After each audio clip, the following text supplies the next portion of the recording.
Olá, Cauê, muito bom dia, meu garoto. Tudo bem contigo? Vamos lá para mais uma semana, mais uma aula de história.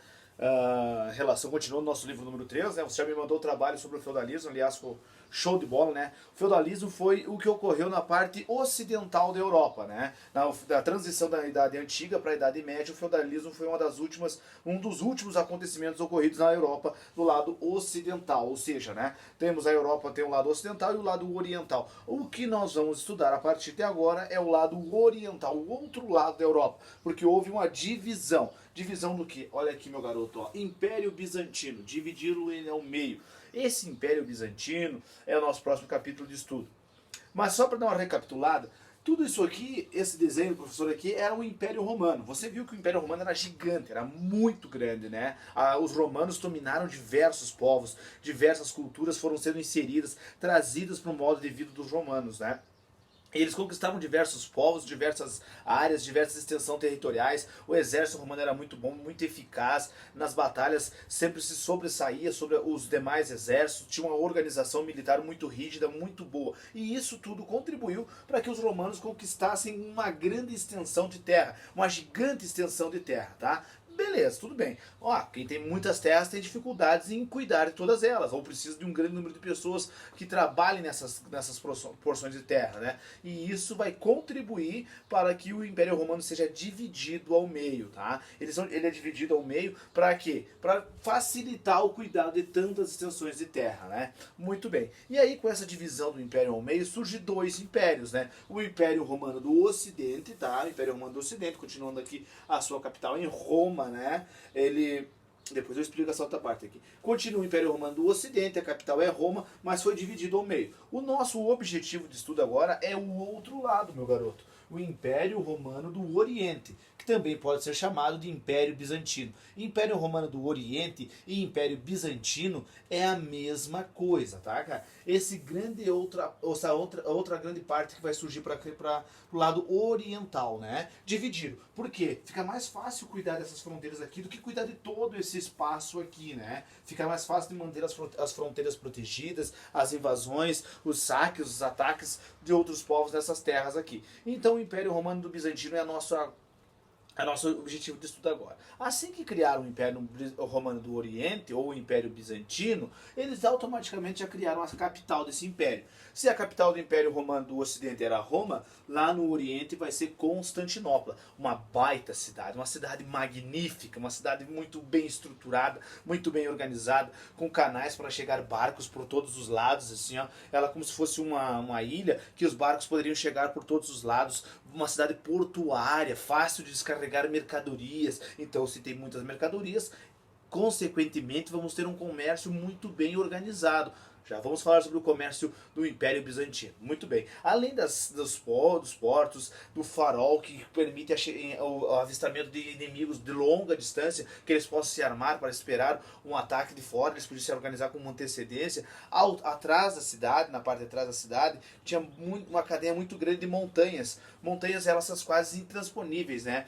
Para passar com um exército por ali era muito complicado. E para fechar ao redor da cidade, ainda na parte das montanhas, eles construíram muralhas. Então a cidade de Constantinopla ela vai se manter viva muito mais tempo que a cidade de Roma. Olha aqui, antes que eu falei que eu explicava, Roma caiu em 476, ela foi dominado, o Império Romano do Oriente do Ocidente, desculpe, foi dominado. E já o Império Romano do Oriente, ou o Império Bizantino, meu amigo, ele vai durar até 1453. Vai muito mais tempo, olha só. Uma cidade com muralhas ao redor, mar para chegar com barcos o tempo inteiro, o comércio chega, entra e sai, vai chegar ali tecidos, vai chegar ali tapetes, vai chegar joias, vai chegar metais preciosos. Uma cidade que é um polo comercial, aquele vucu-vucu de gente chegando, saindo, e cidade rica e dinheiro. O imperador dessa cidade vai mandar construir até uma hospedaria para recepcionar as pessoas que vêm de outras cidades comercializar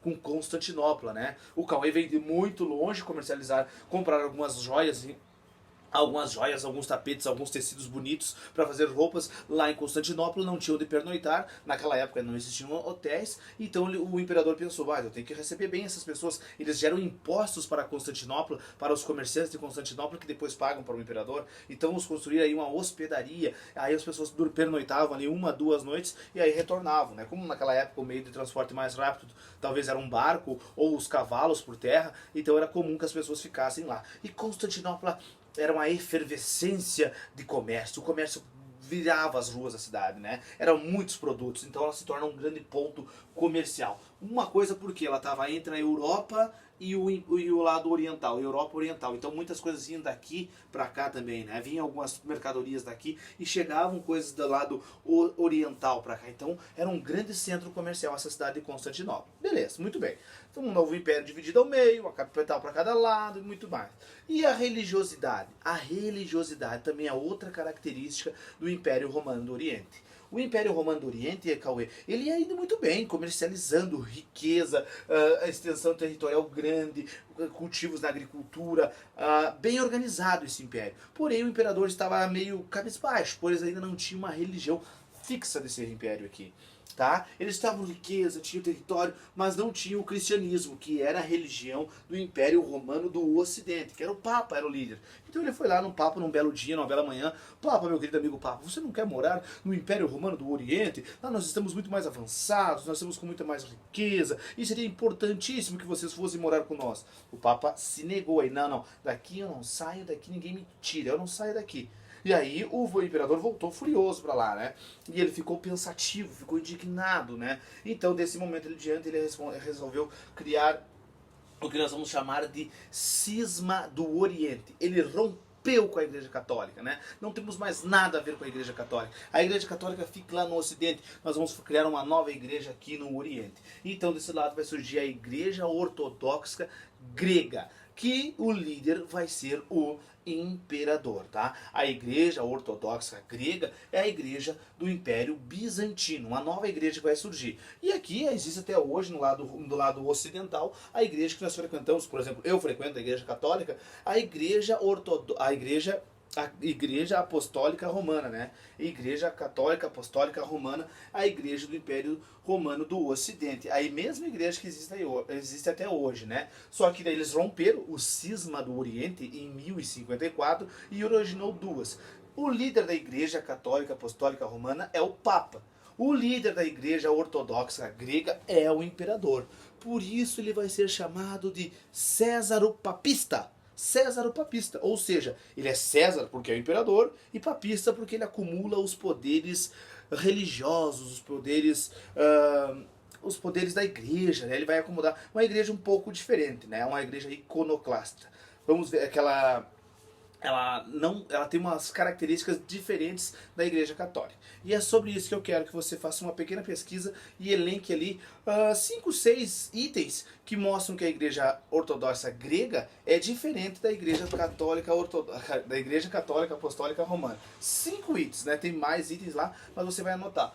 Quais são as principais características da Igreja Ortodoxa Grega? A Igreja do Império Bizantino, o outro império que surgiu. Certo, meu garoto? A hora que você puder, você me manda ali no WhatsApp ou você grava um áudio, como você quiser, fica tranquilo, tá? As 5 características da Igreja Ortodoxa Grega, tá bom? Iconoclastia já é uma delas, você já vai entender o que é iconoclastia. Eles não adoram algumas coisinhas, você vai entender, não adoram, não seguem, né? Adoração que eu falo em relação nós temos uma série de divindades que nós rezamos, respeitamos, que são nossos anjinhos da guarda e tal. Para a Igreja Ortodoxa Grega, eles não têm a iconoclastia, eles não têm adoração a santos, a imagens, é isso aí, tá? É uma delas, tem mais algumas, tá bom? Um forte abraço e até a próxima. Tchau, tchau!